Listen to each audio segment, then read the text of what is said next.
The NFL trade deadline has come and gone, and the New York Jets made a move, but maybe not the big move that the fan base was expecting. Hello, everyone, and welcome to Rich Sports Talk, your home for New York Jets content. Make sure you bash that subscribe button if you're new to the channel, and give us a like. We'd love to get the algorithm and get more Jet fans involved, and we'd love to get this to as many Jet fans as possible. If you're new to the channel, also give us a subscribe on Rich Sports Talk, at Rich Sports Talk on Twitter and social media.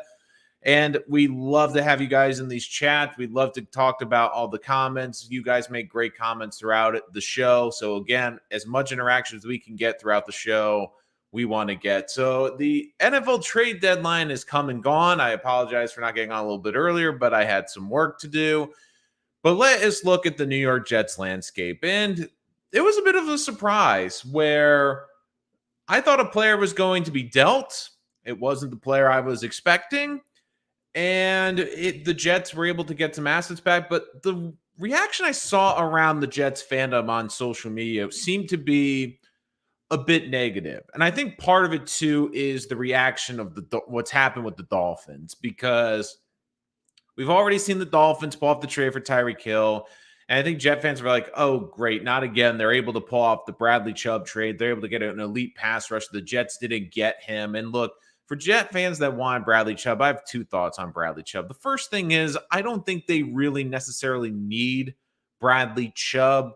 And the second thing is you saw the price that was needed to be paid for him.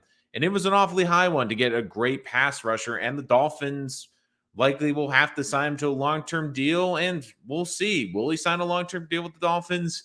I don't know. But Joe Douglas addressed the media today, talked about Elijah Moore. We'll get into Elijah Moore. We'll get into Denzel Mims. But we have to start with the trade the Jets did make, trading Jacob Martin to the Broncos, who, like I said, traded Bradley Chubb to the Dolphins and replaced him with Jacob Martin. Jets receive a fourth-round 2024 pick, and they send a fifth-rounder with Jacob Martin to move up. And look, these fourth-round picks are more valuable than fifth-round picks. Like the point differential on the draft chart is a mid-fourth rounder is worth about 60 points, where a mid-fifth rounder is worth almost just 20 points. And these are nice add-ons. Fourth-round picks I could see the Jets using as a package to maybe move up into the draft to get a better player, or it's a good pick to propel back if you want to get some more value, like in the fifth and sixth round. So I like this trade, and really the biggest reason I like this trade is the Jets had a problem, which was they had too many defensive linemen. And you saw it last week. Jermaine Johnson wasn't active for that game. He's their first-round pick. They have a lot invested in him. They need to get him more playing time. Bryce Huff has been electric. He had one of the best pass rush win rates over the past weekend.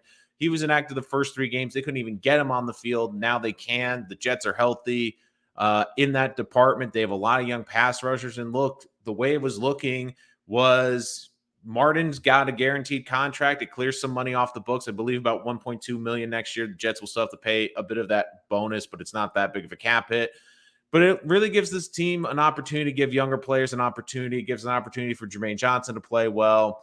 And to be honest, one player I'm still surprised to see is Bryce Hall. I really thought this would be basically a Bryce Hall trade. I really felt that this was kind of what the Jets would look to get for Hall, which was try to get a little bit higher than the fifth-round pick they drafted him as. Maybe they kick in a later sixth or seventh-round pick and get a fourth-round pick. So a little bit surprised Hall's still on the team. I thought he would be an asset. But look, Jacob Martin played well when he was here, but it's clear Bryce Huff is this team's best speed edge rusher. It opens up some money for the Jets to keep him long-term after the season. And Jermaine Johnson's coming back. The Jets love Jermaine Johnson.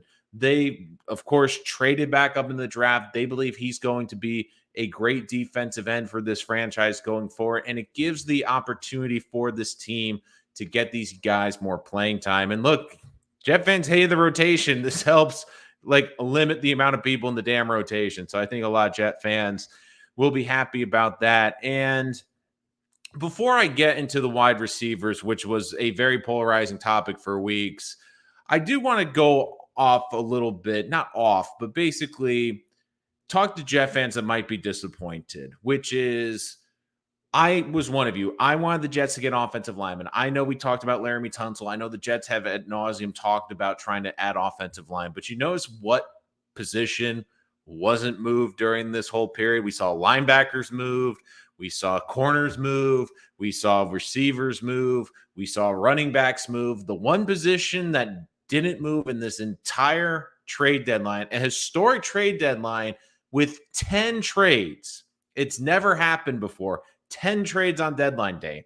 That doesn't even include the Jets traded James Robinson a couple days ago. No offensive linemen were moved because everyone is looking for offensive linemen and the premium is too high. I can guarantee you that the Texans were probably looking for a first-round pick for Laramie Tunsil. They wanted to get as much value as they could. I guarantee you the Jets were kicking the tires on Conklin. They were kicking the tires on basically on Tunsil, but they couldn't pull it to fruition. The Jets also have two options coming back. They have George Fant coming back, hopefully, and more likely Max Mitchell after the bye. So the Jets, it's not pretty going into Buffalo, but they are looking to have those offensive linemen back. And of course, some good news for 2023.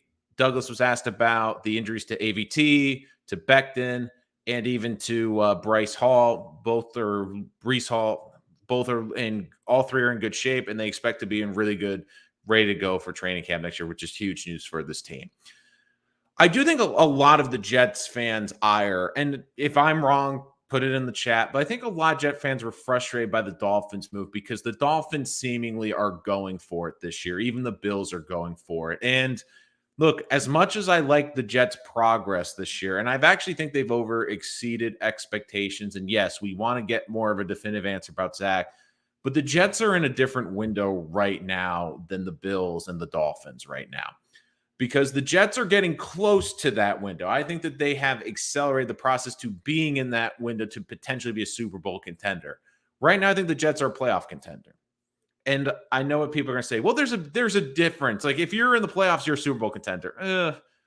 I think that there's different levels. I really think that every year there's a good 4 or 5 teams that are going for the Super Bowl.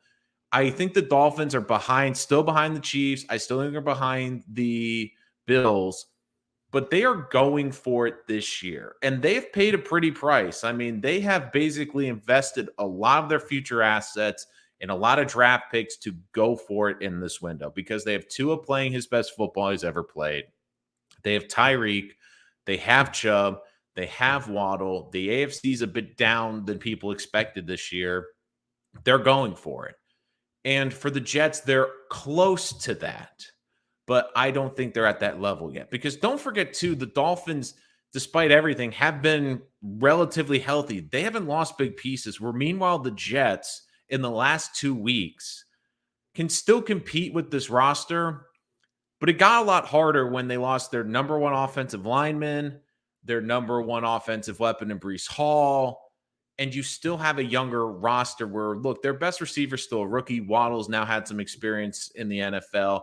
Like the Jets, I think, are going to potentially be in that window in 2023. Now, even when I'm saying that, people might misinterpret that saying, oh, they're punting on the season. No, they're not. They're being aggressive, and the Jets have already made an aggressive move at the deadline. They've added James Robinson, which I thought was a great move. They try to replace running back production and add a piece to this team. You weren't going to get an offensive line without paying a premium, and the Jets have protected their key assets. And just because the Jets have draft assets, that doesn't even necessarily they'll use them. I trust Joe Douglas to use those assets, but we've also seen in the last year, he's been willing to move those for pieces. They would have moved them for Tyreek Hill. So just because the Jets have those draft picks, it doesn't mean they're going to use them in the draft. It could mean that they're going to use them in a way to acquire a missing piece. So I do get that there is some frustration around the Jets not making a big move at the deadline. I get it. But I did think the Martin move was good. They got a very good pick back for him, good value, opened up some cap space in the future. Again, I was surprised Bryce Hall wasn't traded at the deadline. And look, the Jets acted before the deadline. They brought in James Robinson, which was a very good move for this team. And it's going to be interesting, too, because now you're going to see the waiver wire pick up, where if a guy's cut, they have to go through waivers. And the Jets have been good doing that the last couple of years. I mean, Quincy Williams is a great example of them adding someone through that waiver period. So we'll have to keep an eye out to see what the Jets do. I don't think that they're going to be necessarily done. I think they'll look at the waiver wire a lot. But I do understand some people are disappointed. But before we get to the wide receivers, let me check in with some of the comments below. Captain Techno, saluting the captain. Did we really want Chubb? I don't think they really did. I think that was more due diligence. in seeing the move. But the Chubb trade, the Dolphins gave up premium picks, and now the Dolphins don't have a first round pick next year. They basically mortgaged their future. Like they're in a 2-year window because they're still on that rookie contract from Tua. They're eventually going to have to pay Tua, and when they pay Tua, they're not going to be able to afford a lot of these other pieces around them. So they understand their window is now, and they're going for it. Look, if the Jets could have gone Chubb for the right price, I don't think they would have been willing to do this, but if they could maybe get him for a 2 and a 4, I think they consider it. He's one of the best pass rushers in the NFL. But once it was a first and more, that's when I believe that they became a little bit wary of making that type of move. And plus, don't forget, you have to pay Bradley Chubb. The Jets already have a great defensive lineman that's going to be due for a payday. His name's Quinnen Williams. So I do think that also entered the equation where they're going to have to pay Chubb and then Quinnen Williams. And could they financially do those logistics? And I'm not 100% sure. From G, I'll take the 4th for Martin. Never really thought he was a great addition anyway. I think that's a little bit harsh. And, Martin did thank the fans on social media today, which I thought was nice. And look, has he been a bit of a disappointment? Yes, but he was also brought in. He wasn't brought in to be a great defensive end. He was brought in to be a situational pass rusher, and he's still brought in 1.5 sacks this year. I mean, you saw his percentages drop. I mean, the first 4 weeks played about 35% of the snaps, and that dropped significantly, 16, 18, 24, 26, so hovering around 20% over the last couple of weeks with the Jets. And part of that, too, is Bryce Huff is a better player. I've been saying Bryce Huff was a great player. And don't forget, when the Jets signed Martin, it was before the draft.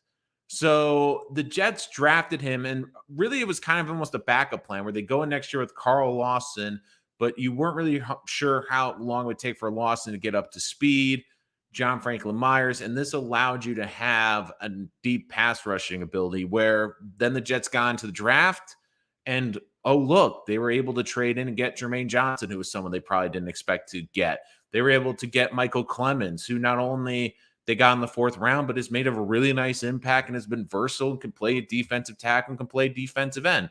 So I don't think Martin was a bad assignment. Like he was what the Jets brought him in to be, a situational pass rusher. I mean, look, his career's got 15 sacks, got 1.5 this year. And this is a good trade for both parties. The Jets get a good asset moving forward, and Martin gets an unbelievable opportunity to play for Denver.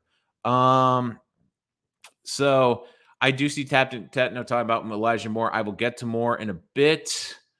Yeah, Jonathan, they weren't trading for a quarterback. They made clear, and even in the press conference, they said that, look, Zach's their guy, and they have to make it work. Now, I've seen a lot of the analysis, like from Dan Orlovsky and a lot of the people in the industry, and look, there are things that can be corrected with it. It's a lot of mechanics and reading the defenses. And look, Zach's got basically 9 games to prove like he can show improvement in that department. If he doesn't show that he can read the defense, doesn't show that he can go through these progressions, then I would be worried. And I would look at the situation and go, okay, we might have to reevaluate. But right now, this whole season is predicated on how he can develop, good or bad. After seeing what PJ Walker did, why does everyone immediately rule out Streveler just because he's from the CFL? I'd rather have him as a backup than Mike White. Justin Jets, that's a really interesting question. I liked Streveler a lot. I actually felt he played better than Mike White. But look, Mike White was efficient in this offense. This coaching staff has had a longer tenure with him. I mean, don't forget, he was with this team last year. He's been through both the camps with this coaching staff. I mean, I understand he's got 8 interceptions, but he's been highly efficient, 66% passing. And for Streveler, like, I get the fascination with him, but we also have to look at it too. I mean, Mike White basically is 27 years old. I'm just checking to see how old Streveler is. I know Streveler's older. Yes, Streveler's 20. Both are 27. So look, I think Streveler brings more athleticism as a backup quarterback. I'm not expecting them to basically win the game with their arm. Like, I'd rather have a mobile backup quarterback like Streveler that can make plays of the game, have the defense break down, make plays with the legs. And also, it's a situation, too, where with a backup quarterback like that, I'm not necessarily worried as much about their health long-term because you're just looking for a spark for a couple days. So that's a good one. JD will turn a 4th rounder for Martin to a really good 4th round offensive lineman. That's the thing, too. The Jets have been great in the 4th round. Michael Douglas, Max Mitchell. I mean, Douglas hasn't just done well in the first round. He's found really good value in the draft. But speaking of value in the draft, one of the biggest things that has been around this team has been the second round receivers. Now, I know a lot of people were saying they should have traded Elijah Moore. And in the conference today, Joe Douglas did say yes, he answered the call. But if you know from the last couple of years of him, he will always answer the phone with it. But it does appear the Jets didn't want to get rid of Moore. And look, I give Joe Douglas and Robert Saleh a lot of credit because I think they've handled this as well as you possibly could. And yes, it's still a question about what's going to happen with Elijah Moore.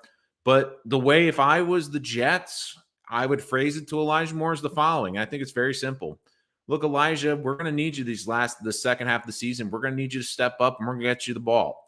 And we're going to do everything we can to win these games. And we're hoping you're a big part of it. And at the end of the year, if you still feel the same way that about this organization, then we'll trade you. But here's the other thing, Elijah. When you do get your opportunities, you're going to have to perform because if you want to be traded, we're not just going to give you away. We want to get value what we believe you're worth.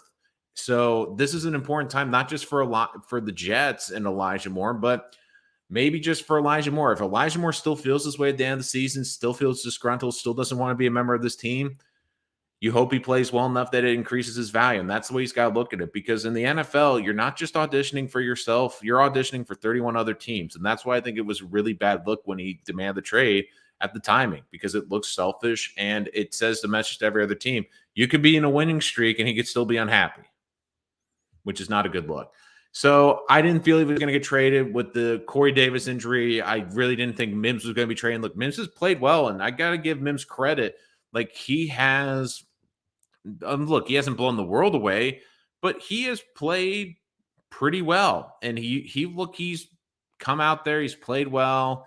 Joe Douglas said, look, with Elijah Moore, he was always going to be a New York Jet. And with Mims, I think that the Jets could have maybe been tempted, but the way I'm the Jets, I look at this offseason is if they can figure out Mims can play, and Mims has worked hard and both want to play. Like we can address if they're going to be on the team long-term after the season. But if Mims plays well, it helps this Jet team because Corey Davis has a contract that the Jets can get out of and save about 12 to 13 million. And let's be honest, if the Jets can have Denzel Mims, who seems to be more durable than Corey Davis, is a cheaper option than Corey Davis, and you can build around the three, Elijah Moore and Garrett Wilson. I mean, it's clear the Jets have something special in Garrett Wilson. Now it's just finding the pieces to put around Garrett Wilson and Hall.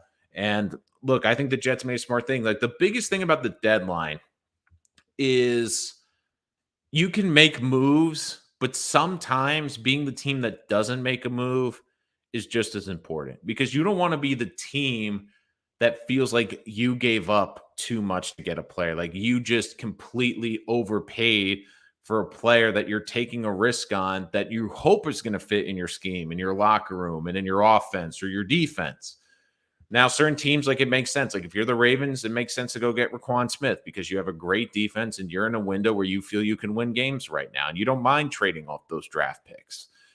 If the Jets could have gotten a great offensive lineman, a young offensive line for the picks, I think they would have done that trade. But I don't think that they found a price, and Joe Douglas has shown whether it's negotiations with contracts, whether it's trades, he's going to get his value. He's not going to be cheated out there. And look, I don't think that there was a team that was going to come to the Jets. If a team gave the Jets a first-round pick for Elijah Moore, I think they consider. If Green Bay called and said, we'll give you one for Elijah Moore, I think they consider it, but I don't think a team really was doing that. If anything, they were trying to get him on the cheap or trying to get lesser value for him, and Douglas wasn't going to do that. Like I said at the beginning, I think the biggest surprise is Bryce Hall still on this team. Like he's not playing as a corner. I thought they tried to do what they did basically with Martin, get a 4th-round pick or a future pick. So let's get back to some of your comments, guys. Again, thank you so much for coming here today. Really appreciate it. Let's see. Moore has to give the Jets some highlight video for the Jets to push him in the offseason. That's what he wants. Like I agree with that, Billy. Glad we kept Mims. Finally sees the feeling he's actually out there making plays. And like you saw last week, it's not just his ability to stretch the field and you saw the Jets taking the vertical shots to him. But it's the physicality on that short play, being that size, able to bull over a defender or two, and he can make a big play out of that. Like, I love Garrett Wilson, but Garrett Wilson can break a tackle, but he can't run over someone in the secondary. And even Corey Davis, who's a bigger receiver, hasn't shown that ability to run over guys. So and with Mims, I'm happy for him because this is a kid that's worked hard, hasn't complained, has handled himself well. And look, if it comes down to it right now, if the season were to end today and the Jets had to make a decision, I think they'd keep Mims because he's showing to be a team player, being in the run blocking, willing to sacrifice, making plays when called upon. With Elijah Moore, there's a lot more baggage right now. If the season ended today, but we have a long season left to go. We'll see how they get along with Zach. We'll see how they produce on the field, and we'll see how this offense uses Elijah Moore. Mims ran outbound that pass at the 3:23 game. We had a chance way before the 2-minute warning. Yeah, so that's also play too. Like, he was in the middle of the field. Like, I get trying to run out of bounds too, but he also turned that into a huge play for the Jets too. So like that seems a little bit out there, and I get having that awareness. But look, he made a great play, and I'm not gonna take away that. Brian Watch from Philly, everyone seems to agree that a major flaw in Zach is going through a progression. If he is first read his own, that seems cost just be fixed. It's got to be fixed, Justin, because let's put it this way: if you can't get through your first read in the NFL, you're not going to play long.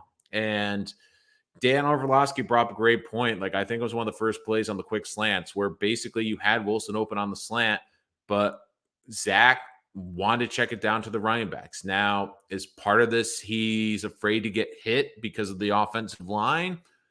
That could certainly be part of it, but this is someone that you need to go through your progressions. And the other thing, too, with the progressions is it's the reading of the progressions both early and late. Early, it's going through receiver 1, receiver 2, or receiver 1, tight end 1. And then later in the progression, I think it needs to be, okay, option 1, 2, or 3 is an open takeoff. Where that's the other thing with the athleticism with Zach, which is really frustrating to me. And like I speculate, this is speculation. I have a feeling because of that injury running in training camp, he's a little gun shy to run. And part of the problem is one of Zach's strengths is actually being a runner and making plays down the field with his legs. And right now, I don't think defenses respect that. And you could even see in that Patriot game, the 4th and 5 play, they weren't disciplined in their run lanes, and they left the middle wide open, and Zach could have taken off for the first down and didn't.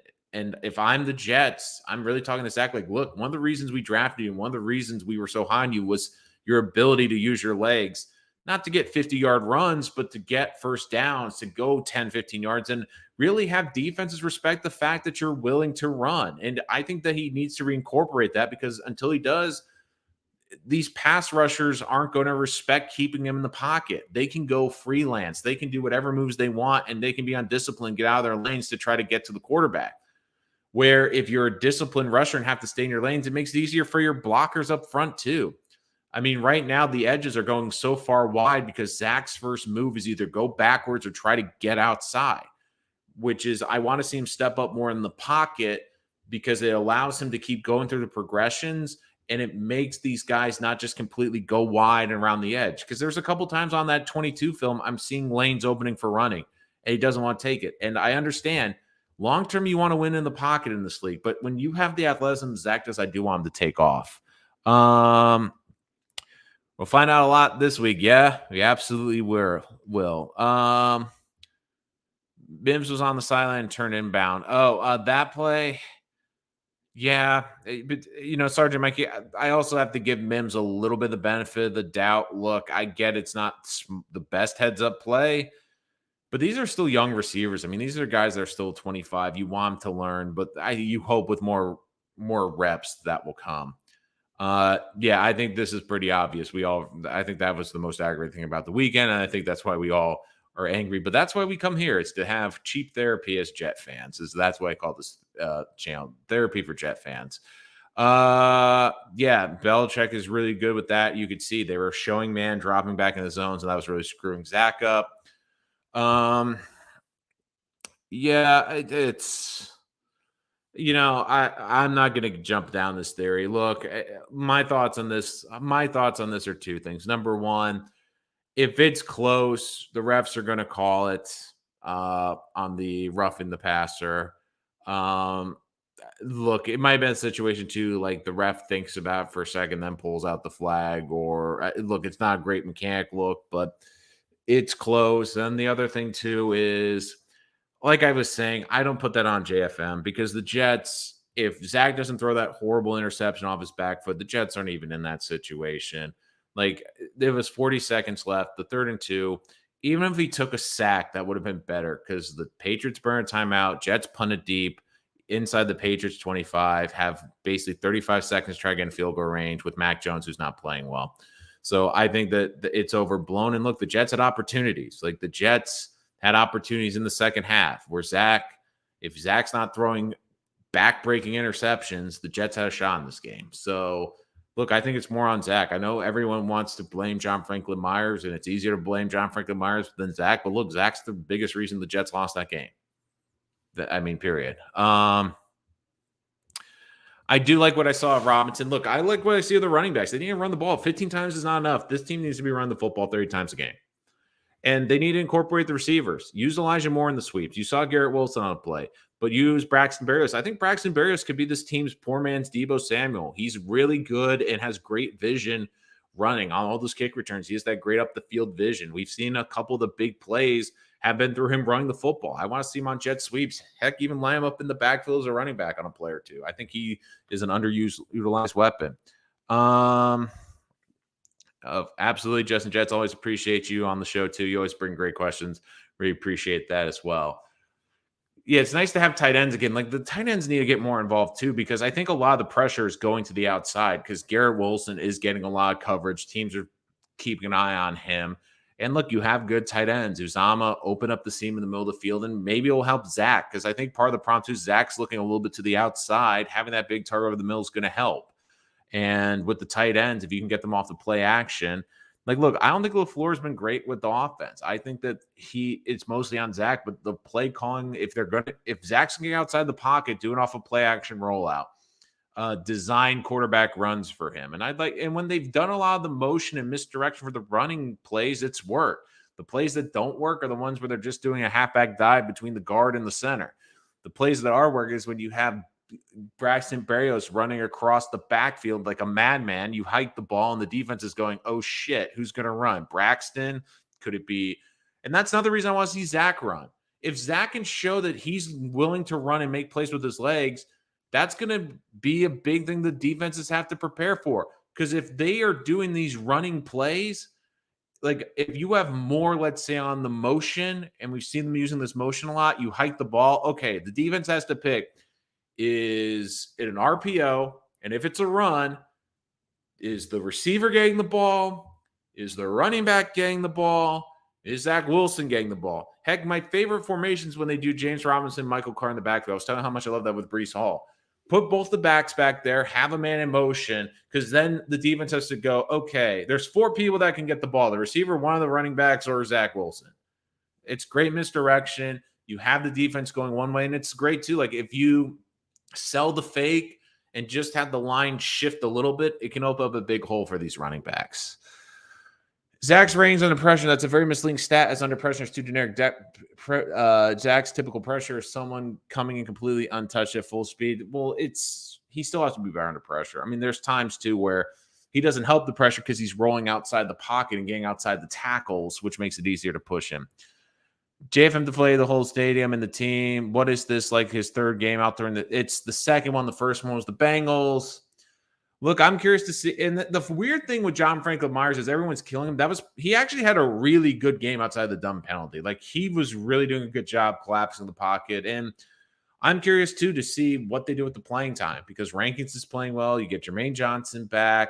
So I don't think they'll bench him, but I am curious to see if it will impact his playing time. Look, he's been playing better lately. So, I mean, the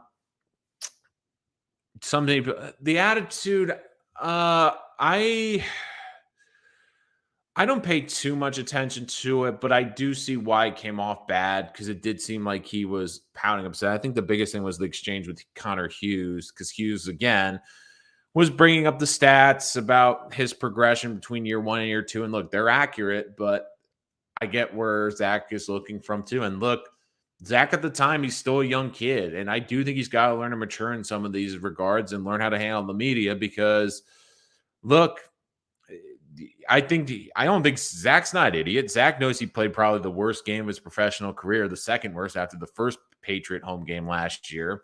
And he knows he's going to get being up in the media. I mean, look, it's not easy when you're someone going into a meeting and you know you're going to get ripped. Like, I don't care who you are. Like, if you know you did something wrong at work or you sucked at work and you have to get in front of your boss to basically get kind of reamed out or in front of the board to get reamed out, it's not fun.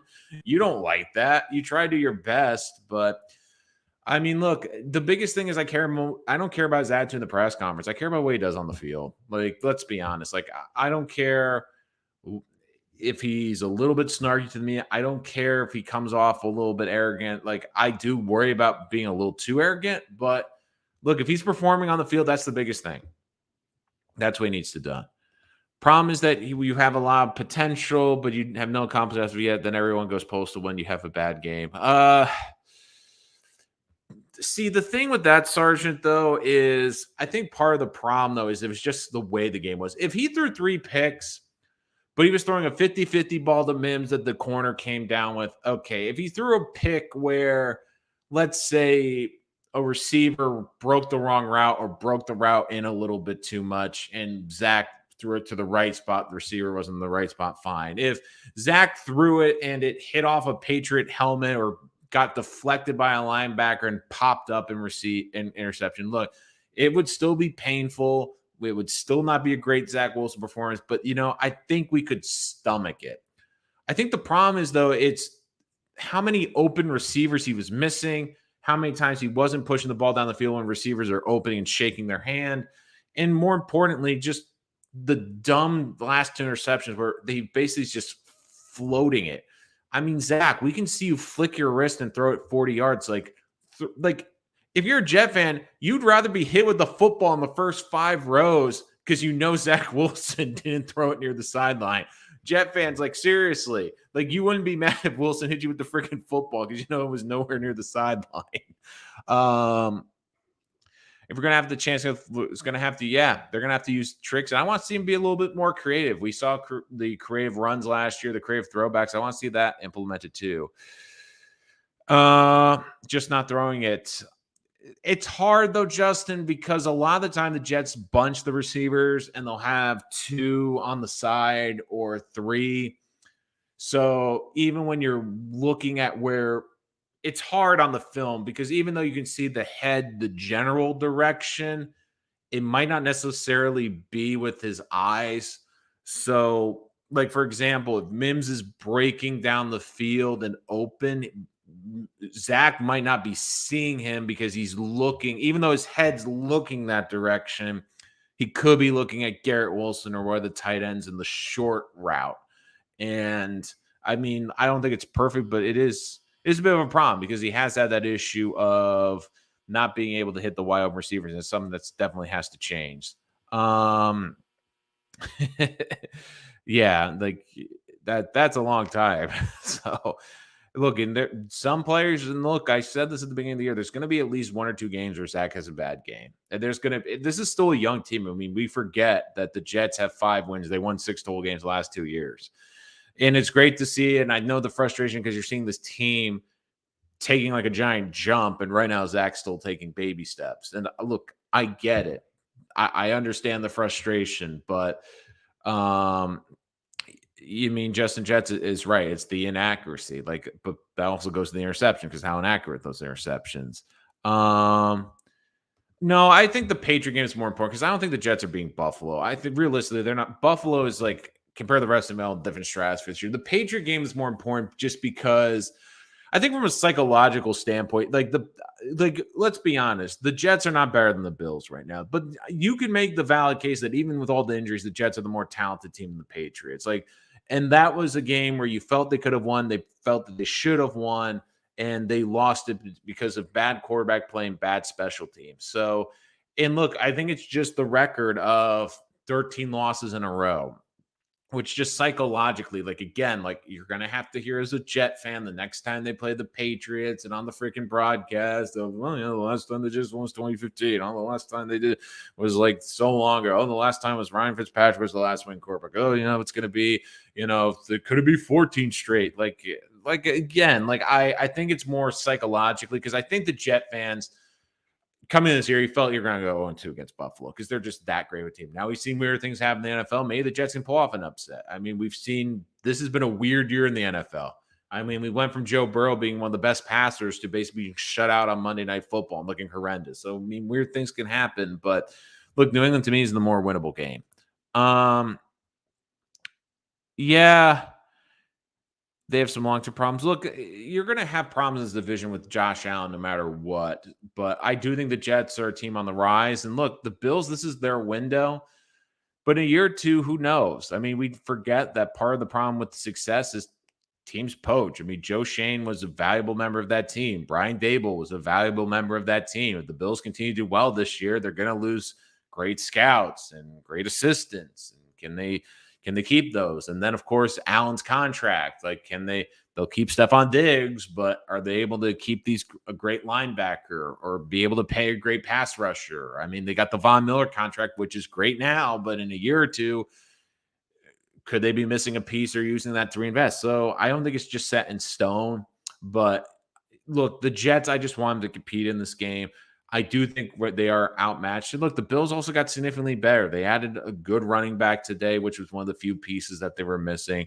They've added a bunch of pieces in the secondary. They were aggressive in the offseason. Like, look, they are the favorite for the Super Bowl for a reason. And every game to them matters because they're hungry for it and they want the home field advantage. They don't want a chance going to Kansas City. So I think they're going to try to take care of business.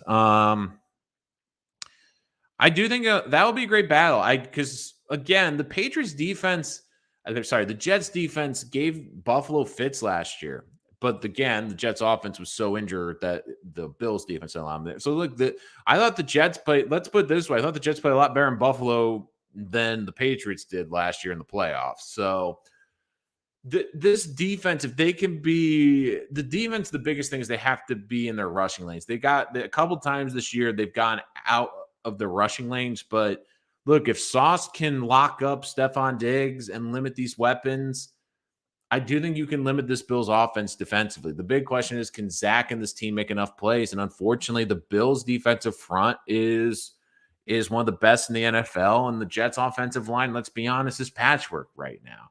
If the Jets can keep this game, the Bills under 24 points, they might have a shot. But I really think the Jets are going to need like a big special teams play, a defensive touchdown or something to swing the tide. Because right now this offense, like we talk about how good the Bills offense is, but their defense is really good. They have a great lockdown corner that's probably going to take out Garrett Wilson. They have a great pass rush that can feast on this offensive line. So, but let's see what else we got. Matchups, if Quinn dominates the middle. Look, the Jets can dominate defensively. I think the Jets defense can make this a game. I really do. And Jermaine Johnson also comes back too. And look, he makes a big impact in the run game. And we know the Bills have struggled with the run.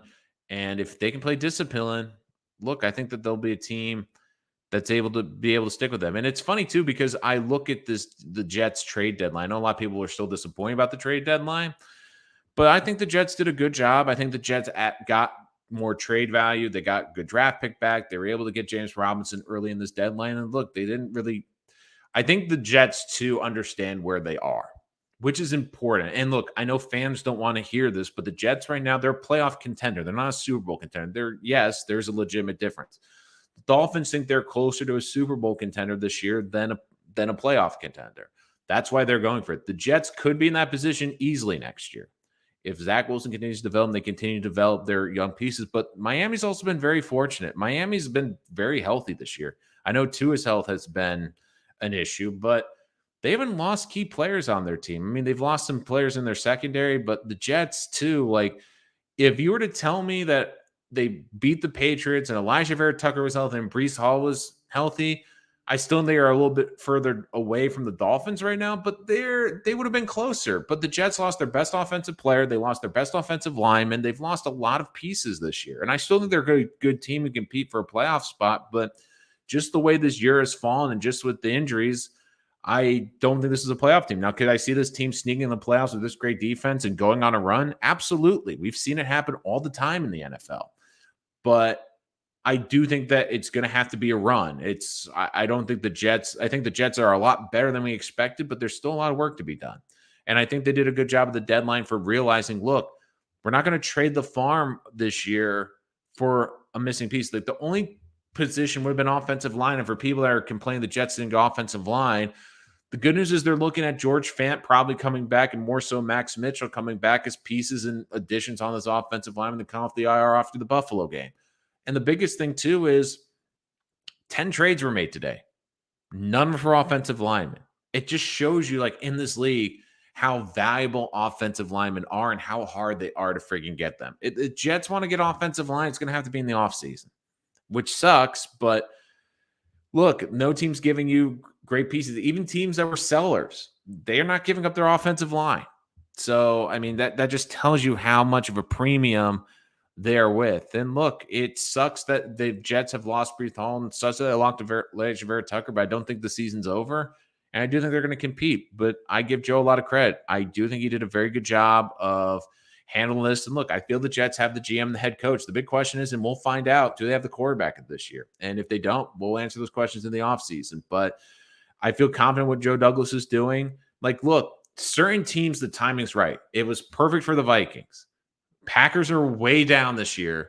They have a commanding lead in that division. And the Vikings are thinking to themselves, look, the Eagles have been amazing, but their division's a lot better. Could Dallas or maybe even the Giants knock them off a game or two? They might have a shot at home field advantage, or at the very least getting the second seed in the NFC, because the NFC West is down. I don't think the number 2 seed's going to them. The Vikings are saying to themselves, look, we might as well pad this lead as much as we can. We get Hawkinson. We get a great tight end. We had another weapon for Kirk Cousins. Maybe they can go on a run. And look, the Dolphins are in a position, too, where Tua is playing his best football ever. Now, does this necessarily mean he's going to be a franchise quarterback? We don't know, but right now, things are clicking for the Dolphins with Tua under center.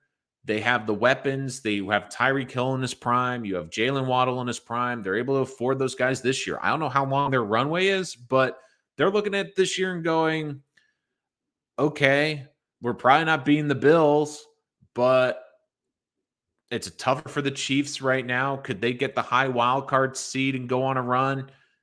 It's possible. Maybe even they have delusions that they'll pull it off and somehow get ahead of the Bills. I doubt it, but that's the way that they're probably looking at it. And the Jets, unfortunately, right now are just not there. I really think next year is going to be that year where they're there. I think that this year, like we have over exceeded the growth of what we were expecting at this point, which is great. We want to see the quarterback still develop.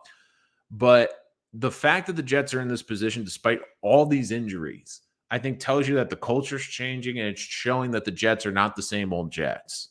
And that, to me, is very important. And you had someone at the deadline that was responsible. Because, look, you know why the reason we were terrible for 12 years? It was because of bad, short-sighted decisions.